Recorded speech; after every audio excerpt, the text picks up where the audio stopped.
Hi, everyone. Thank you for joining us today. We're going to just, a lot of people are joining and coming in right now. So we're going to give this just another minute or so, and then we will get started.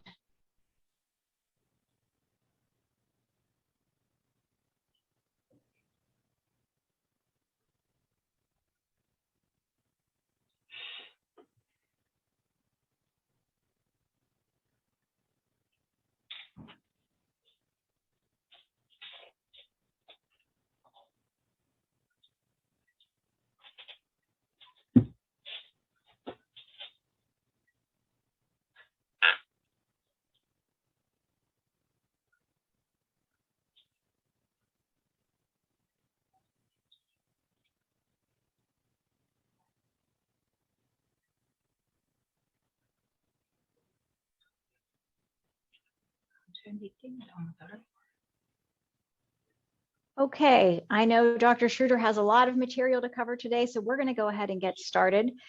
Thank you so much for joining us today. I'm Cindy Cipoletti, the Executive Director of LDA. Before we get started, I just have a couple of things to go over. The first is that this webinar is being recorded. A recording of the webinar will be sent out to everyone who registered, along with Dr. Schreuder's presentation within 48 hours, so you can expect to see that come through your inbox. After that, you will have 2 weeks to view the recording. The second is that at the end of this presentation, there will be a Q&A session. We'll try to leave a few minutes for that. There were a few people that sent in questions in advance. Any questions that we don't get to, we will follow up with Dr. Schreuder and through an email answer those questions to you. So please use the Q&A rather than the chat to ask your questions, and you can submit those at any time throughout the webinar, and we'll just be keeping track of those and give Dr. Schreuder a chance towards the end to answer any questions. LDA has been actively involved in helping children and adults with learning disabilities since 1964. Our mission is to create opportunities for all people with learning disabilities through support, education, and advocacy. We're thrilled to have Dr. Anneke Schreuder with us today. Dr. Schreuder will also be presenting at our 59th annual conference in New Orleans this January. So if you haven't registered yet, you'll get a chance to see Dr. Schreuder there as well. Also, please stay tuned at the end of the webinar for an exciting announcement about some of our upcoming webinars for the month of October. So now, with all of that explained, I'm going to turn it over to Dr. Anneke Schreuder. Thank you for being with us today, Dr. Schreuder. Well, thank you so much. Okay, let me share my screen here so we can see some slides. And let me start by saying that basically my whole life has been pretty much dedicated to child development. And my PhD was exactly on that topic, on how children develop and what issues can occur when their brains are developed differently. So it came home hard when we found out that our own daughter is dyslexic. And that is when I got more involved in the specifics of remediation of learning disabilities. Now, her story luckily has a happy ending. She just got her PhD last November, but it was the early detection by her kindergarten teacher and the dedication of a whole team of teachers and my husband, who dedicated all his evenings for years to tutoring her with reading and writing. Now, so can everybody see the slides? Is this working?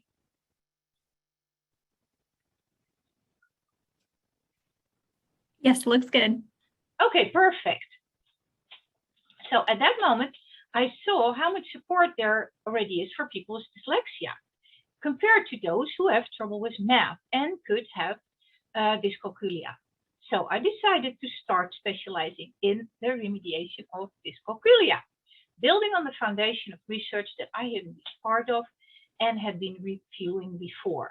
And I will put a lot of that in the handout also. Now, this is when, via a friend of a friend, a mother came to me with her son, a 5th grader at the time, who had serious problems in math.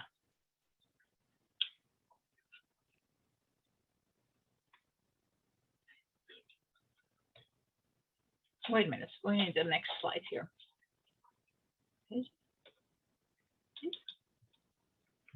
strip is in the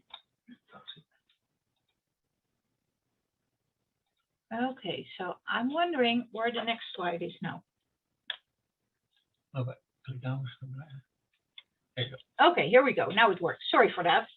So basically, the issues were not contained to trouble with math, but stretched out in other behavior problems. He was anxious, not only for math, but it basically cast a whole shadow on his school life and started to wreak havoc in the family at home as well. He was moody, depressed, and had low self-esteem. Now, he clearly had a fixed mindset. So I started to meet with him one-on-one and first had to work on his thoughts about math and learning in general. He really saw himself as a failure. And every mistake as confirmed that negative view of himself. Now, most of my time in that initial period was to change his views from seeing a mistake as a failure to seeing a mistake as an opportunity to learn and to grow. Now, even when I asked him, how did you get that? Even if it was correct, he automatically assumed it meant it was wrong and often said, oh, yeah, I'm wrong, I'm stupid. And it was really heartbreaking. Now, after a thorough diagnosis of his math gaps, we got to work. And this is why working one-on-one is so important, because he had basically already given up on math in 3rd grade and not been able to take in the lessons after that time. So we had to work with manipulatives that his peers would see as childish. And that would have been not okay if he was not in a one-on-one situation. So let me fast forward. The young man has been with me for slightly over 2 years and was able to get back on grade level or close to that. And by sharing the diagnosis and the report with his teachers, his parents now got accommodations, and that helped him to keep up with the pace in the classroom. And actually, in the meantime, he's already in college. And in fact, he will probably be done next year. I have to say, it was a difficult time for him. He put in really hard work, but it was very inspiring to see how you can change someone's life and the daily life of the whole family by taking the learning disability seriously and working on the remediation. So here is what you can expect this hour, a little time overview. And the next slide is visible, right? Okay, so let me start that if you do not take anything else home from this presentation, these are my main points that I really want you to remember. So, what is dyscalculia? Around 1930, Dr. Joseph Kerstman saw several patients with an uncommon combination of issues. They had issues with writing, arithmetic, left-right coordination, and finger agnosia. What's that? That means that when people cannot see their fingers, so they're like under cover, and you touched one of their fingers, they don't even know which finger it is. And it was named after him the Kerstman syndrome. By the way, a syndrome means that we have several symptoms that occur together, so it's likely they have a common cause, but we don't know that cause yet. So then, in the 1970s, a Czechoslovakian researcher, Ladislav Kosk, defined dyscalculia as a structural disorder of mathematical abilities present from birth. Now, standing on the shoulders of giants in this day and age, we have new scientists that carry the flag for research into this disability, and they are tremendous supporters of understanding and awareness of dyscalculia. Let me name a few. Brian Butterworth at University College London, Dr. Stanislas de Haan at INSERM in Paris, who worked with Anna Wilson for years. Then Dr. Daniel Ansari at Western in Canada, and the whole group of Bert de Smet in Louvain in Belgium. And there are obviously many, many more, but that would take too long. So let's look at what dyscalculia is, where it comes from. First of all, you're born with it. Now, in very seldom cases, you can acquire it after an accident, but 99% of people who have dyscalculia are born with it. Now, although the scientists keep debating about the exact origin of dyscalculia, either being in the center of number sense or in the neuronal connection and retrieval of data. So let me first say the first theory thinks there is a problem with the core mechanism of perceiving real quantity. So not a symbolic written numeral, but something real, dots that you can see. And that's the core deficit hypothesis. Well, the other theory says that the issue is with processing of numerical symbols. And they call that the axis deficit hypothesis. Now, for our purposes here, we can simplify it as follows. There are three main centers in your brain that need to work together to do basic math. And dyscalculia symptoms happen when one or more of these centers is not active or not connected. But again, this is a simplification. As you can see here, there are lots of other centers that also have an impact on your ability to do math. But this is okay for now. I'm not here to turn you into a brain specialist. So let's move on. But remember that the students are born with this. And there is no cure for it. But specialized tutoring can help them to reach an acceptable level in math. So number sense. Here's a great definition. But many people use this term number sense in different ways. So that can be confusing. Now, let's look at the two main components. The number sense center located in the IPC, inferior parietal cortex, so that's on the side of your brain and actually on both sides. People with dyscalculia can subbutize, but it's harder for them. So it takes them longer and they make more mistakes. And they need to start counting with smaller numbers than people who don't have dyscalculia. Now, and since this is something that happens in seconds or even part of a second, it's really difficult to spot it in a classroom. But the good thing is we can train it. So then the other thing is the ANS, approximate number sense.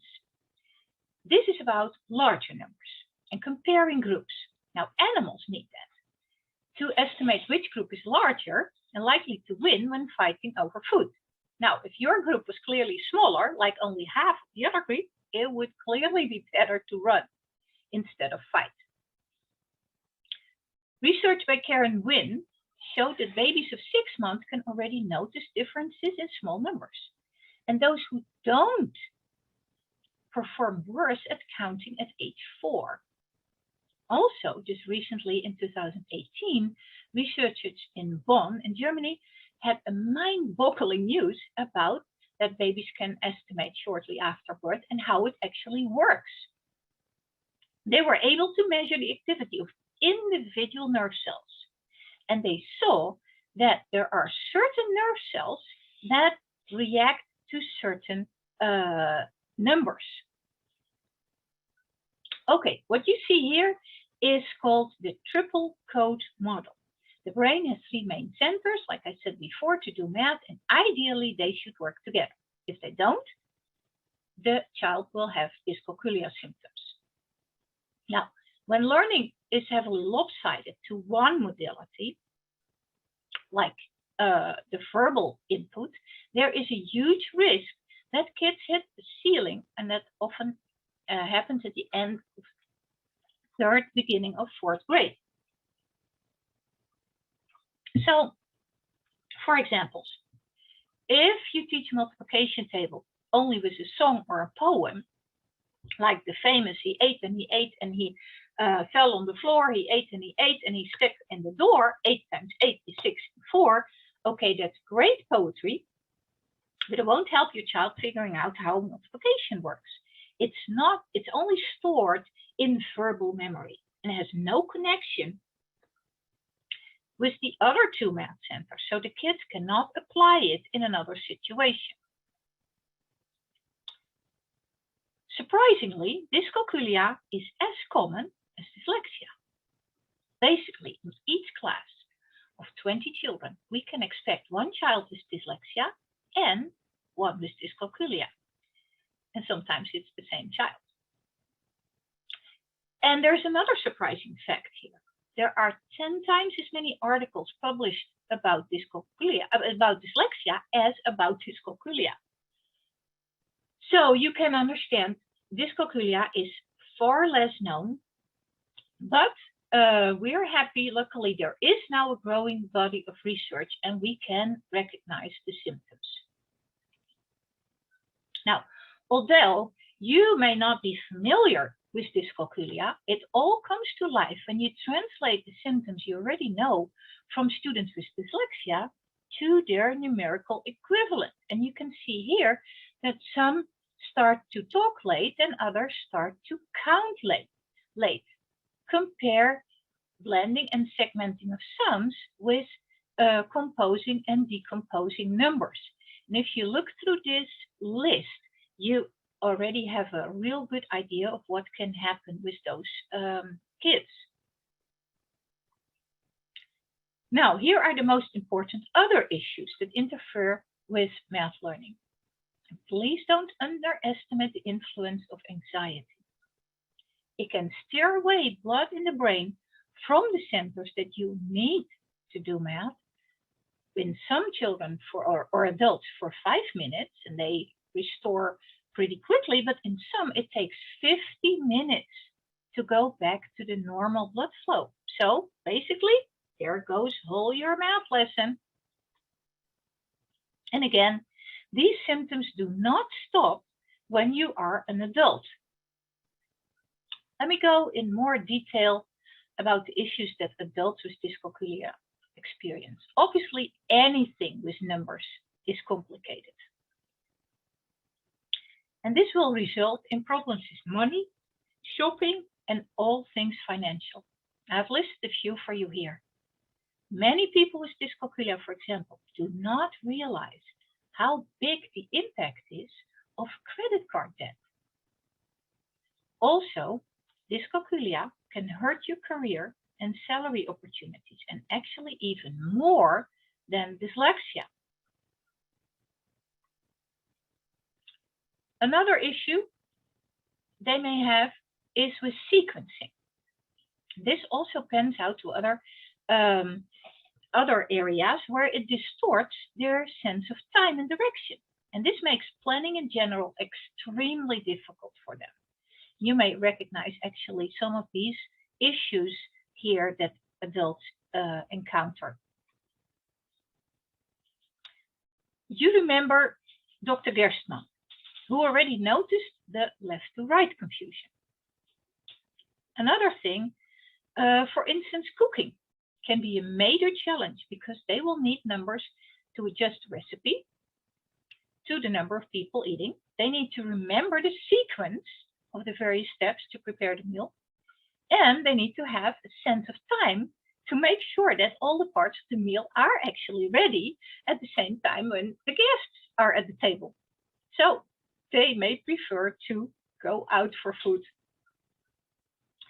So earlier I said that visual spatial problems are often overlooked, but they do have a major impact on the life of adults with dyscalculia. And that increases because we use spreadsheets and timetables more often now. Okay, from symptoms to diagnosis. Here is something from the DSM-5, our diagnostic and statistical manual. And what they mention is that dyscalculia has a biological origin. So it's not laziness, it's not due to wrong upbringing or family situations or the teacher. And what you see is that academic skills are markedly below age level, and it starts in early school years. So we're not talking about struggling with double-digit calculus here, right? Okay. Some people in schools or districts unfortunately still continue to base their decision to provide accommodations and remediation on if there is a discrepancy between cognitive ability and math achievement. Now, actually, already in 2004, the Department of Education provided clear guidance that such a discrepancy is not necessary for the decision to provide accommodations for a learning disability. In fact, I feel that students with a slightly lower or average cognitive ability who also have trouble in math deserve more support instead of subscribing their math troubles only to their average cognitive ability.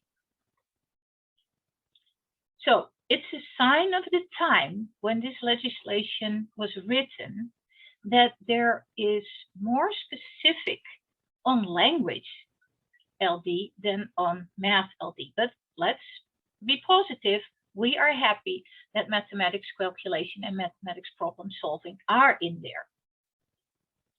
Now here you see an overview of the various levels of testing and assessments that can be applied. Because there is no specific one single assessment that gives you the diagnosis if a student has dyscalculia or not. Okay, virtually all of the students get the level 1 testing in the bottom orange section. Only those that are being identified as having trouble in math will receive level 2 testing. And level 2 testing is adequate for lots of purposes, but to work effectively with dyscalculia students, we prefer to the third level of assessments. Now, one of the first online screeners, actually, I already mentioned that, for dyscalculia was developed by Dr. Butterworth. Now, about recognizing a written numeral and connecting that with a quantity, we now know that numerical recognition in kindergarten did not only predict early math, also early reading, but non-symbolic, and I just mean an actual real quantity, not a written numeral, with a symbolic magnitude processing. So can they see how big a number is and compare that is only related to early math and not to reading. So there is a specific difference in the brain. Okay, an interesting finding about the Kaufman assessment that was that the spatial memory subtest was related to arithmetic and actually could indicate students with dyscalculia. Now, also I want to mention that doing an assessment myself, instead of reading the report of somebody else, gives me so much more information and helps me really to decide on an initial treatment plan. Now, early intervention is best. I cannot repeat that enough, because at that time, the students did not yet develop many math gaps or serious anxiety. And we now have the unique opportunity that only takes a few minutes, twice in kindergarten and first grade, to do a general class-wide screening with all our students. Now, this early screening helps us to keep a close eye on those who are at risk to develop math problems and gives us the opportunity to nip it in the bud and provide intervention before they fail and prevent the math gaps. So we have identified the need for parents, teachers, and tutors to access free and low-cost, easy, usable screeners for dyscalculia.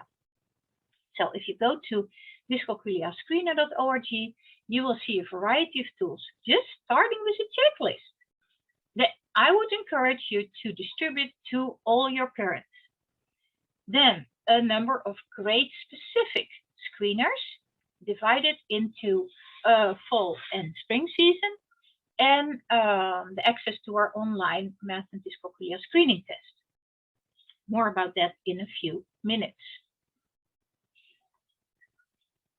So here you see another test, Assessing Mathematical Understanding, or AMU, which was designed in Western and Portland, Oregon.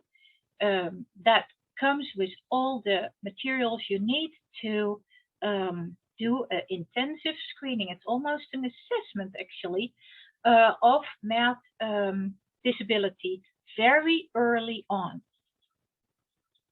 Then Panama is a test developed by Dr. Halberda at Johns Hopkins that assesses your ANS, your approximate number sets, and where you will get a report in the email comparing your results. It takes a quarter of an hour approximately, and they compare you with others in your age group. And it's a test available for free for children and adults, and it continues to compile data by more and more people using it. So here we are at the math and dyscalculia testing, not free, but low cost. The advantage of this screening test is that, and that's a little bit of a misnomer because the screening is not a test, but this is a little bit of in between. It takes more than an hour, and most screenings are a little bit shorter. It has a total of 15 modules, but these are only engaged depending on your age and grade level. So the test is interactive depending on what you answer. It can provide insight in both number sense and calculations, and it's specified per operation. It's separate for like addition, subtraction, multiplication, division, and fractions, and a few more, instead of most of the other assessments that only give you an average of everything together. So you can use this test when the earlier mentioned screeners have indicated that the child might be at risk, and you can use the information when you want to tutor because it gives you exact information about gaps. Okay, what are symptoms that you can observe in certain grades in school? Some kindergartners rattle off the numbers 1 to 10 basically as one word, like supercalifragilisticexpialidocious, like such a long word, and they don't have one-to-one correspondence. Now, recently, also more is known about the sequencing problems they have. Just knowing the sequence of their daily schedule can be hard for them. Okay, here we see what can you see for a student in first grade. Usually they keep counting, but they also miscount, even just numbers from 10, and they cannot remember their math facts. And obviously they struggle with left and right. That is a thing that is a red thread through the whole disability. So here you see what happens in second and third grade. Now, the question is, if we have all those early screenings, how can the issue stay under the radar for so long? Because we often get students when they are already at the end of third grade, beginning of fourth grade. Well, dyslexia is picked up a lot earlier. Well, in the second and third grade, the difficulty, the intricacy of questions does not increase a lot. But in these 2 years, fluency and automaticity increases largely. And that doesn't happen for the kids who have dyscalculia. They do not develop the automaticity and stick to counting. Well, if they are diligent, they still get the right answers and it can stay under the radar. So difficulties with reading clocks can actually help you spot the kids with math LD, said Dr. Burney in 2012. Okay, then, since we are diving here, Some kids make the impression of a clown. That's why I put the clownfish here, because they seem to know it one day and forget it the next, sometimes the next hour. That is very frustrating for parents and educators, but also for the student, him or herself, obviously. So we see a lot of, like I said, a lot of students coming for tutoring in 4th grade. Now, if you imagine the whole of math in your school career as a brick wall, by the 4th grade level, it starts to become important that there is a solid foundation, that those kids are easily counting up and back, knowing their doubles and 1, always to make 10, the 10 bonds, their multiplication tables, to name but a few. Now, if that doesn't happen at 4th grade level, and all of a sudden they are confronted with fractions and decimals, the whole structure, the whole wall collapses, and you see symptoms on, like on this slide. Okay, how can we help them? First, start with never ever talk negatively about math. That is contagious. Dr. Lara Faust just finished her PhD that revealed on how change in parents' valuing of math and sports influences changes in their kids, how they value sports and math, and vice versa. Okay. We have 3 levels of support for students in math. The first level is the teacher in class, using a research-based curriculum. And we all know what her responsibility is. She needs to finish that curriculum by the end of the year. And that is no small task. Now, unfortunately, the teacher's time will be limited to assist students who are a bit slower or need a bit more attention. Then you have the special education groups in schools, Tier 2 intervention. Now, these do not typically work one-on-one and may not be sufficient for all students.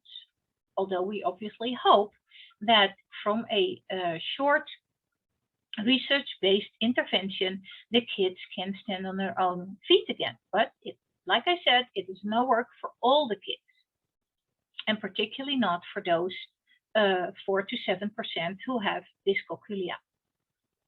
So then, Tier 3, the 3rd level, is where dyscalculia tutors come and focus on the math gaps that were identified during the assessments.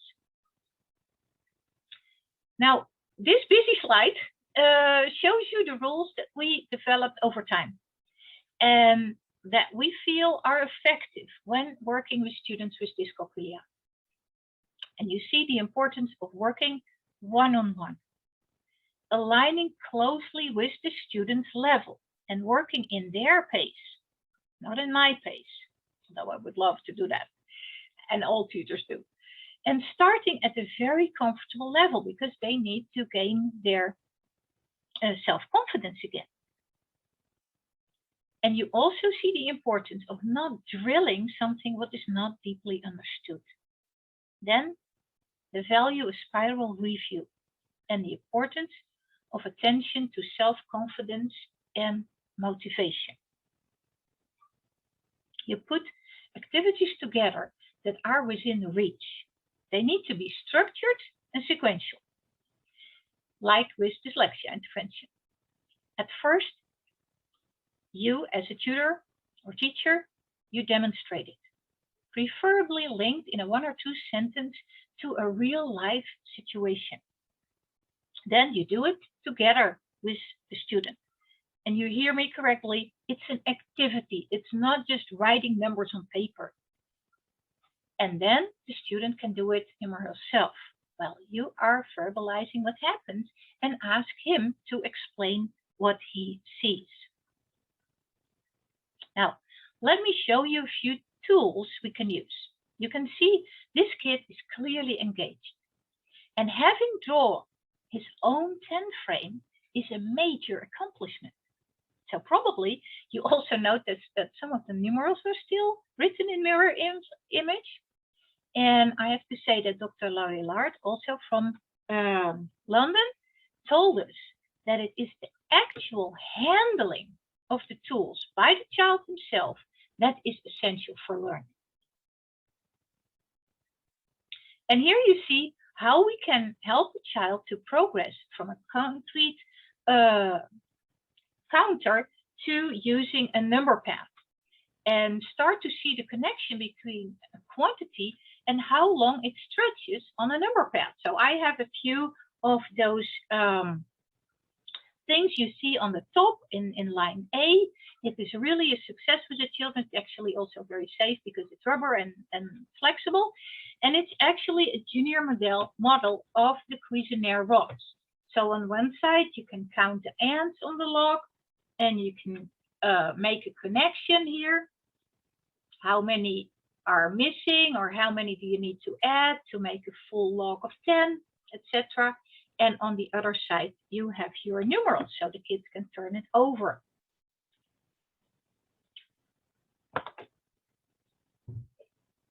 Then gradually they work to a more abstract number line, as you can see, B and C. We also use the Rekenrek a lot. It was invented by Adrian Travers, a mathematics curriculum researcher at the Freudenthal Institute in Utrecht in the Netherlands, to support the natural development of number sense in children. It has a built-in structure that encourages the children to use their knowledge about numbers instead of counting one by one. That is definitely not what this is made for. And to relate to the 5 and 10 patterns using the colors red and white. And again, it is intended to be used by the student themselves. Now, another thing is that students with dyscalculia typically struggle to apply what they have learned with one model to another model. So here's an example of a visual organizer that can help students to make that connection between the hands-on Rekenrek and a number path using the 5 red and 5 white beads. And it helps them to think if they are doing an addition or subtraction word problem, like you see on the right upper part.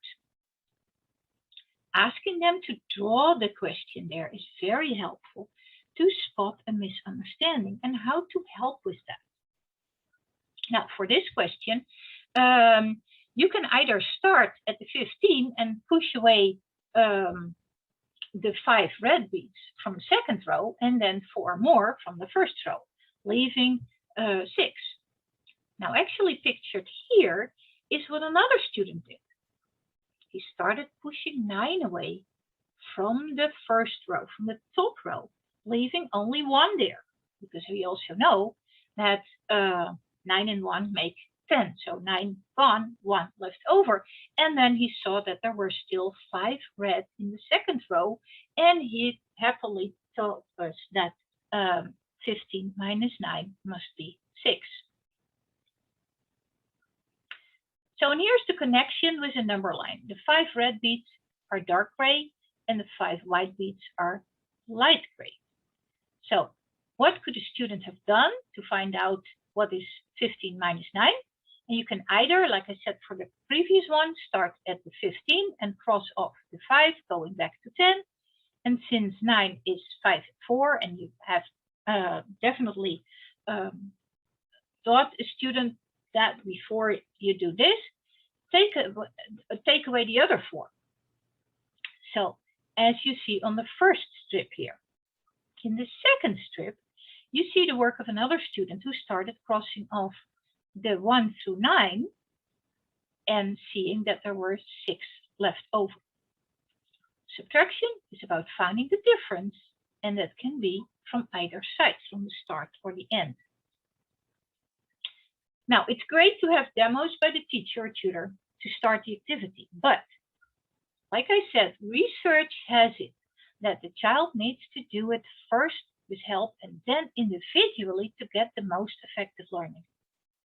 Which underlines again that it's not about the tool, but about the talk and the handling Okay, regrouping, changing out a 10 for 10 ones for subtracting.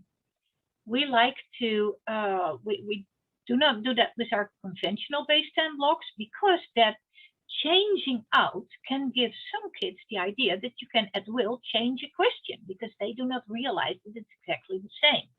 Now here, these new interlocking base 10 blocks work like Legos, and regrouping is easier. You just take your 10 apart. Also, the dual number line helps with addition and subtraction, in particular to help understanding the counting up to subtract method. Shopkeeper's method is that called.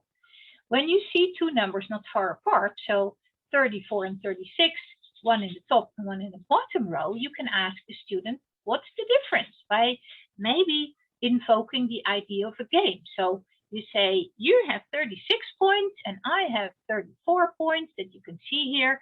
How many points do I need to catch up to you? Yes, 2, exactly. You counted up. Cuisinart rods are colored rods from 1 to 10 centimeter. I really love them. They're compatible with base 10 blocks, but they give the advantage that you can bypass counting by 1. Kids learn to pick up a 4 or a 7 instead of 4 or 7 single ones. They need to be counted. The rods enforce the number size connection, and kids love to play with it. Then more and more detailed number lines appear. And it would be great if you not only show this, but the student can make it himself. Here we see some visual organizers. Now it helps them to see the connection between fractions, decimals, and percent. And this does the same thing based on the famous Freyer model. Then graph paper is indispensable, and we all know that it's helpful, but for some reason it's not available to all students in all classes.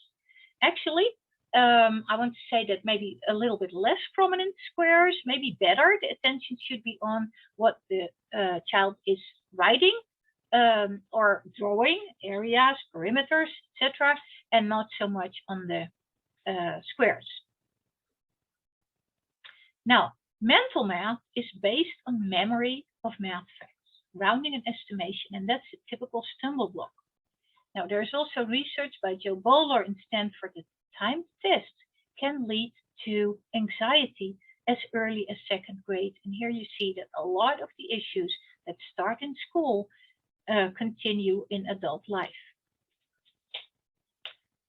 Okay. These suggestions are beneficial for all students. Teachers have a curriculum to follow and can make hands-on tools available in class for those who need it. So students who have tutoring can use the same material that they're used to in class. Also, there are numerous online programs for practice where you can have students work individually and would go beyond the time to give a list. If you have specific questions, please email me. So I already mentioned models and graphic organizers, and you want your student to memorize more math facts, and you want him to progress to the next level of reasoning. But just demonstrating a new skill might not work when it's not built on solid previous knowledge or skills. So you want to know where your student's reasoning is. We've developed this site, mathstrategy.org, so you can quickly use this tool, and it allows you to interview the student and assess the level of their reasoning and strategies. After recording the observation, entering it in the system, you will get an analysis of the recorded observations, the level of reasoning and strategies, and what will come next with some suggestions for activities to do with that student. Now, here are some resources for parents, and there's a lot of really good information on the Understood website. At Moms Teach Math, you can get a video series with around 35 videos where I support parents helping their kids to do homework. There are also several programs specifically for students with dyscalculia. the number catcher and the number base, designed by Anna Wilson while she was at INSERM in Paris at the Cognitive Neuroimaging Unit. This is actually free and fun, and it's games. And when you play with that, you learn arithmetic. Then Meister Cody is set in a very beautiful fantasy world called Thalasia, where two children have all kinds of adventures with numbers. It starts with an entry test, and you get follow-ups about the progress of your child. Also, the Calcularis program. It's developed at the Technological Institute in Zurich in Switzerland, and it can also be used by children who do not have dyscalculia. The graphics are definitely suitable for slightly older children. There's a lot of emphasis on the number line. Again, it has an entry test, and you get follow-up about the progress. So here you see some resources for adults. Practical Practice Math, BBC Skillswise Math, and just be careful, it's math with an S because that's the UK way of spelling it. And for those who want to catch up for educational purposes, there are many GED help websites. There are like Khan Academy, other websites that you can practice, and obviously in-person tutoring. So again, this is what I wanted you to take home. Dyscalculia is as common as dyslexia, but far less known and diagnosed inconsistently. Early screening and testing is really important to prevent anxiety and failure, and it will get best results if you nip it in the bud. And then specialized tutoring can help students bring their math ability to a better level and at least acceptable levels for daily life. Now, let me go to the questions here. Thank you so much for sending those in advance. That's really helpful. So one of the questions is about a deficit in visual spatial skills. Can that contribute to dyscalculia? Well, actually, it's part of dyscalculia. The left to right confusion that was already noted by Dr. Gerstmann springs to mind. And yes, they're not only related, they're part and parcel of each other. Now let's first remember, we started with visual spatial skills like Dr. Giannis Karagiannakis. That's a difficult name. He's from Athens in Greece. I will put it in the notes. And Anna Bakaglini said because they identified 4 domains within the dyscalculia: core number issues, memory and memory retrieval, reasoning, and visual spatial. So for the visual spatial domain, they mention issues with interpreting and using all kinds of spatial organization and representations.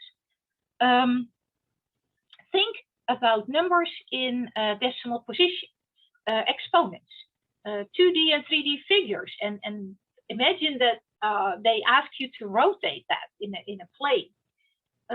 Placing numbers on the number line can be hard for them. And calculations where position is important. So just think about regrouping, interpreting graphs and tables, but also writing 3/4 and 4/3 can be confusing. Okay, then the second question was about the 17-year-old, and he needs intensive remediation by a tutor in person. And one of the things that I have used a lot is practical practice, which I can show here. It comes with real life-like information. And this is about business math with actual numbers about a business and how you can work with that. And it has units on traveling, on personal finance, etc. So it's an idea. I hope it works. Then the third question was about assistive technology. Now, it depends on other abilities. So if a student has problems with maybe handling a keyboard or a mouse, that is really reducing the options to work with a computer. Also, if there is a speech problem, speech to text is well, harder, if maybe not possible. So when the options for technological support via computers are limited, I would suggest human support, a real life tutor or teacher, and look for somebody who is a patient. Okay, so how can it be that the same student has extreme difficulty with calculations, but score average in applied problems? Yes, that is unexpected, but if you remember what I said at the first question, we have those 4 domains, and they can differ. Some students have really a core number deficit, but they have perfect memory. Some of them struggle with reasoning, but their visual spatial abilities are okay. And here, this is the actual calculation, the retrieval and working with written numerals. That is apparently very difficult for this student, but there is an overall sense, number sense of what you do with numbers if you need to add it or subtract it. So there were a few more questions. Are there any specialized colleges that cater to dyscalculia? Well, there are 2 colleges who have a focus on students with learning disabilities, Landmark College and Beacon College in Florida. A good source of information is the K&W guide to colleges for students with learning disabilities, although a high focus on usually on ADHD and autism. And this guide is now in its 15th edition, gives great information and should be ready available on Amazon. I think it's around $30 or something. It was originally written by Maribeth Kravitz. That's why you have the abbreviation. And she was at that moment a high school counselor. And Amy Wax was a parent of a child with learning disabilities. They teamed up and started this book. The guide is extensive. It has about 800 pages. So you'll find all the information you need right there. Another thing is this little booklet, Colleges That Change Lives, that has been around some longer. It's originally written by Lauren Pope. She unfortunately passed away, but it is now into a trust, and they still provide more information about this. Now, as you can see, there are options, but it's good to carefully check all the programs before you enroll your student in a university. Programs may change, right? Educators may change, emphasis may shift. Dr. Schreuder, we have about 5 minutes left. We have 5 minutes left.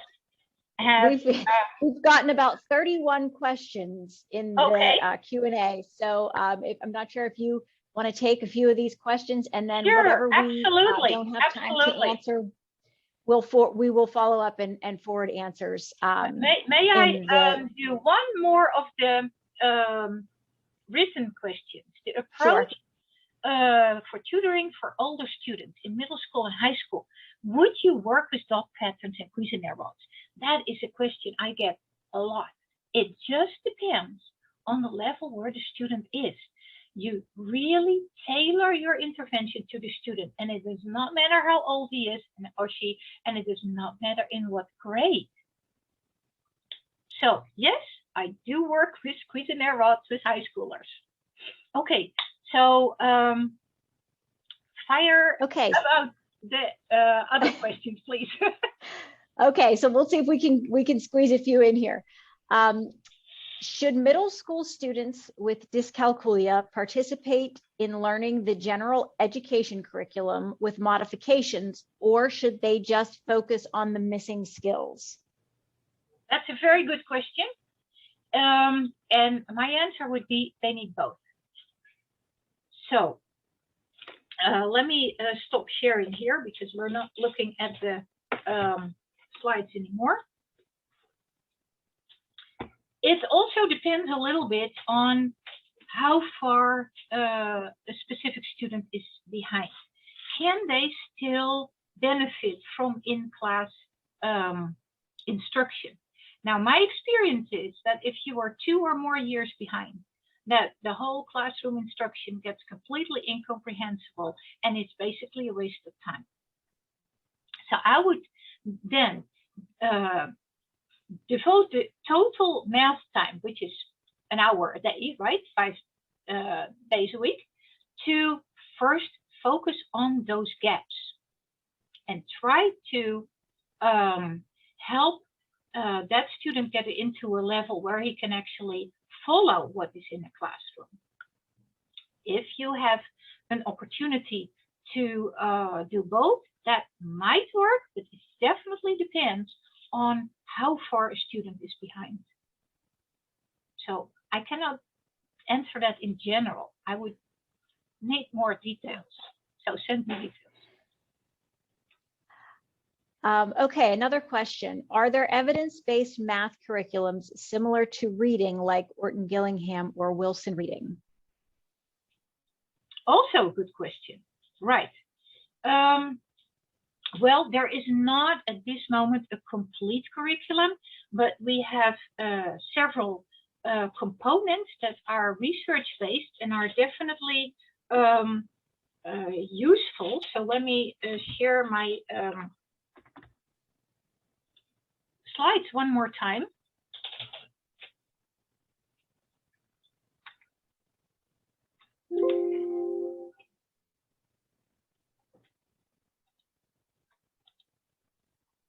So I have used some, yeah, here. Yeah, the next one.